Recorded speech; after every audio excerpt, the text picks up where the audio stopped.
Today, the church celebrates the feast of Our Lady of Lourdes.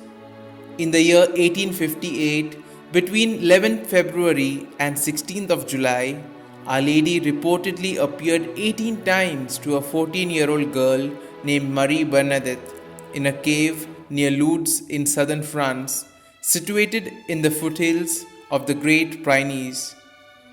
This has since become one of the world's most famous pilgrimage centers on account of its innumerable miracles of physical and spiritual healing.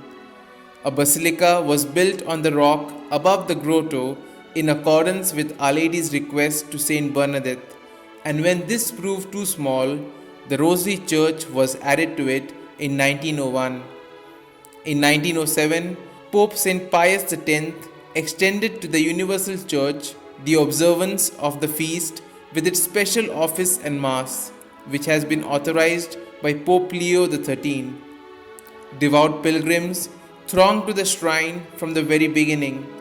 The first of the great national pilgrimages arrived in the year 1872, the French one consisting of 25,000 pilgrims. It is now estimated that about 1 million pilgrims visit Lourdes each year.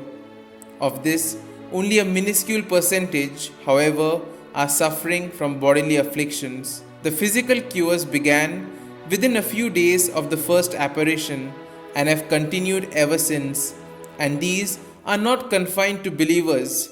Only one thing appears indispensable: prayer, and that is often offered by some faithful Catholic relative or other. Of the many cures, only about 50 have been, after careful canonical inquiry, officially declared by the bishops to have been miraculous. Besides these, there are over 4,000 cases which medical science has not been able to explain in any natural way. The wheelchair and helpless stretcher cases, which arrive in special invalid trains and buses, are lovingly handled by the volunteer men and women nurses who at all times and everywhere keep reciting the Rosary aloud. Perhaps the most touching sight of all, however, and the time when most of the miraculous cures seem to take place, is the daily procession of the Blessed Sacrament, when a visiting prelate carries the Eucharistic presence into the great Rosary Square in front of the Basilica and blesses the seriously afflicted invalids individually as they lie there in a row upon rows of stretchers.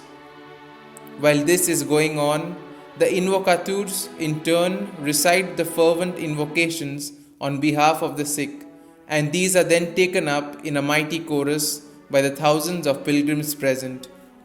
The miracles of Our Lady at Lourdes are a wonderful refutation of the errors of our materialistic age and of a modern day atheists, leading the Church to declare her feast day a day of healing in recent times.